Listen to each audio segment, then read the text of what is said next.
What if I told you that Motorola with Google made a phone that was $179.99 for 8 gig, $199 for 16 gig, with a quad-core processor, and on top of that, stock Android. It runs so smoothly, and the build quality on the phone feels like you got a $400 or $500 phone. Well, this is what the Moto G is.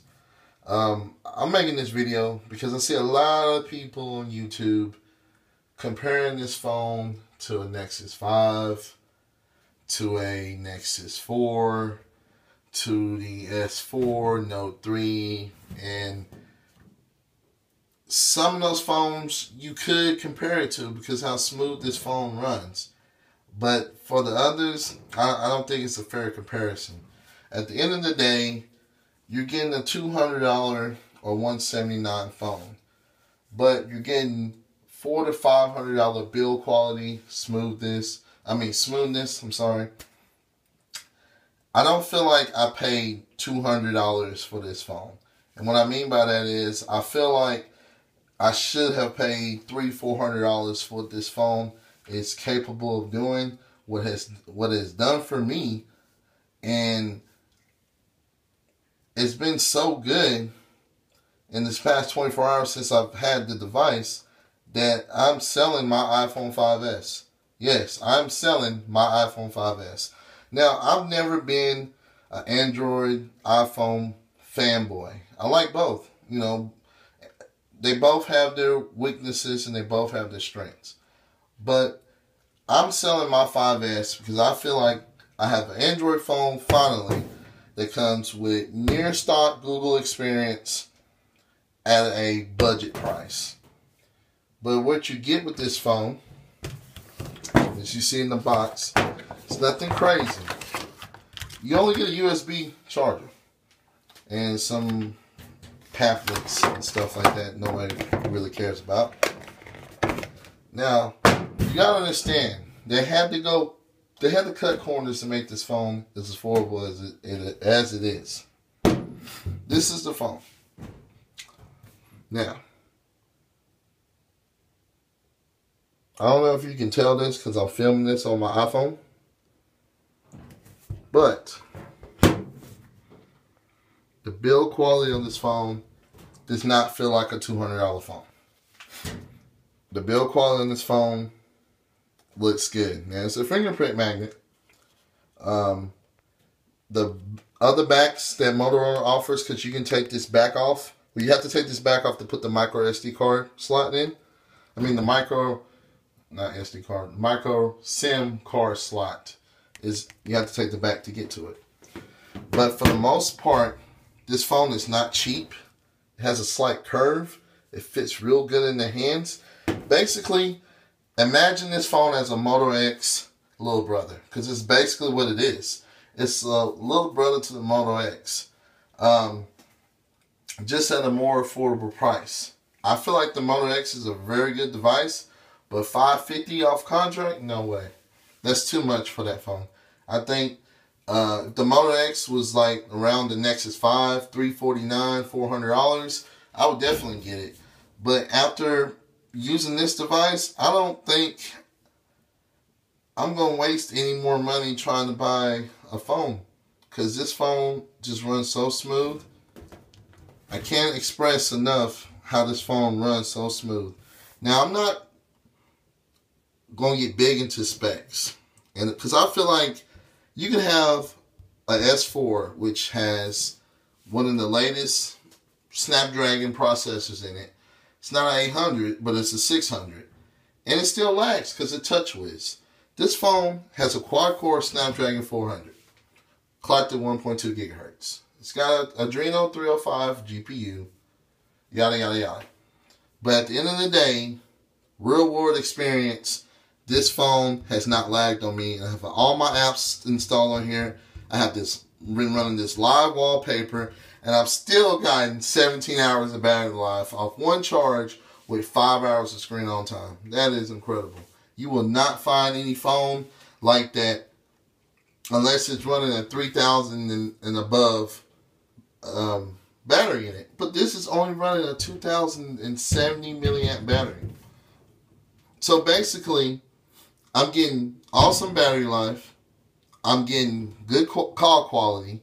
I'm getting a decent camera, which is a whole lot better than what people are reviewing it on YouTube saying it's garbage.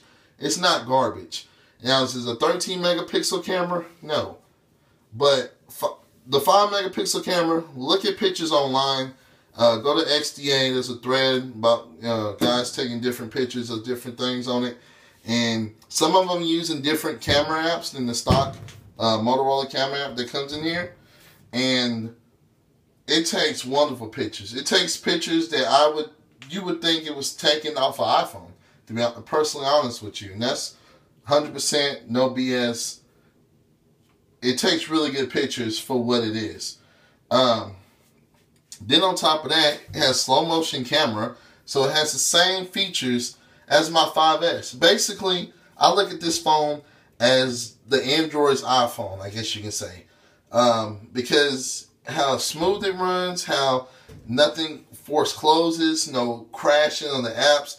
Nothing like that has happened to me with all my apps, music, everything, pictures. Everything just runs so smooth. And to be honest with you, it kind of scared me because I've never seen an Android phone run so good. And then on top of that, I only paid $199 for it. $199 for a device like this. It's groundbreaking. And to not think that's kind of retarded, because what is this phone doing that my 5S can't do? Why is the iPhone 5S $600-something off contract? You know, why is the Note 3 $700-something off contract? Why is this phone that only cost me $199 running so perfectly smooth, has slow motion camera, and then on top of that has a nice 720 HD screen? Why is the Moto X $600-something and this is $199? And besides it not doing the little touchless controls because of the screen and saying you can be like, okay, Google, and it would turn on and you can use like that. But honestly, that's just feature. Those are gimmicks to me because I don't even use Google now. But with the battery life on this phone, maybe I will start using Google now. That was the main reason why I didn't use Google now, because it sucked the battery real bad on these Android phones. Now, I just feel like, wait a minute. I feel like I got a phone that I can leave Wi-Fi on even when I'm not using it. Have GPS running in the background.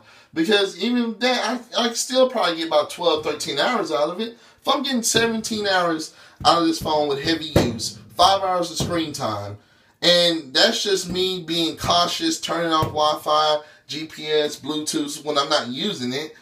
What if, hey, I'll take 12, 13 hours if I can still leave that stuff on? I think this is real groundbreaking for Motorola and Google doing this, because they built the phone that has build quality that's nice, build quality that's not cheap. This phone does not look cheap. It does not feel cheap. At not one time I've had this phone for the past 24 hours that I felt like, wow, this phone is really cheap. Call quality is good. Pictures on it are good. I'll have, at the end of this video, I'll have some video of the back camera and the front-facing camera and some pictures that I took. And you just be the judge. I mean, for $199 for a 16 gig, $179 for the 8 gig, this is the best phone you can buy, period. It's the best phone you can buy for the money. And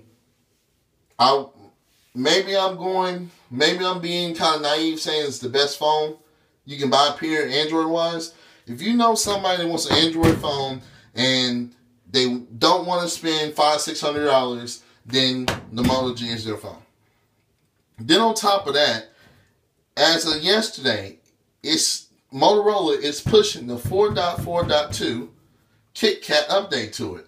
So not only did I pay $199 for a phone that's already running 4.3, it's already running what the Note 3 runs. And then on top of that, now it's running 4.4.2 out the, push update. I mean, come on. That's just crazy. And Motorola and Google keep doing this. I think they will have something groundbreaking. And I can't wait for the Moto G2 or something else, because it can only get better from here.